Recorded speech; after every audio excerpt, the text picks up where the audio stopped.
બોટાદ તાલુકાના તરઘરા ગામે વાડીના માલિક દ્વારા શ્રમિક મહિલા પર દુષ્કર્મ ગુજાયોની ફરિયાદ નોંધાઈ। બોટાદ તાલુકા તરઘરા ગામે વાડીમાં કામ કરતી શ્રમિક મહિલા પર વાડીના માલિક દ્વારા દુષ્કર્મ ગુજાર્યું હતું, જે અંગે શ્રમિક મહિલાએ પાળીયાદ પોલીસમાં ફરિયાદ નોંધાવી હતી। જે ફરિયાદમાં જણાવ્યા અનુસાર વાડીના માલિક શ્રમિક મહિલાને ધાકધમકી આપી દુષ્કર્મ ગુજારતો હતો। જે ફરિયાદ અંગે પાળીયાદ પોલીસે આરોપીને પકડવા અલગ અલગ ટીમો બનાવીને તપાસ હાથ ધરી હતી અને આ તપાસ દરમિયાન તરઘરા ગામના વરજાંગભાઈ ઉર્ફે વજુભાઈ આલેખભાઈ બોરીચાને પોલીસે ઝડપી આગળની તપાસ હાથ ધરેલ છે। આમ પાળીયાદ પોલીસ દ્વારા ગણતરીની કલાકોમાં વાડીના માલિકને ઝડપી પાડી અને વધુ તપાસ હાથ ધરી છે। Rajesh Shah, R news, Botad.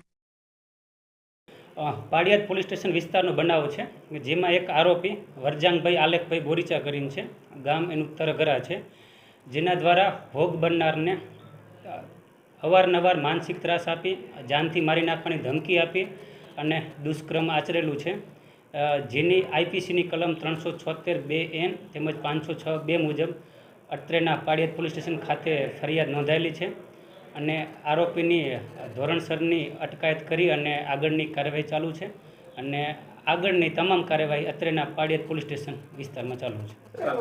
ફરિયાદી મહિલાના જણાવ્યા મુજબ અગાઉ પણ તેની સાથે દુષ્કર્મ આચરણું હતું ને ત્યારબાદ 2 દિવસ પહેલાં પણ દુષ્કર્મ આચરવામાં આવ્યું હતું, શું?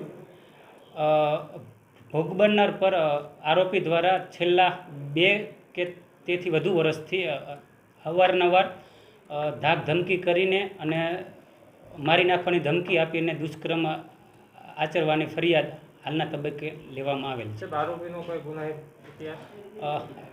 આરોપી પર અગાઉ એક અત્રેના પોલીસ સ્ટેશન ખાતે 506(2) મુજબ જાનથી મારી નાખવાની ધમકી આપવાનો એક ગુનો નોંધાયેલ છે, જે હાઈકોર્ટ સ્ટેમાં છે।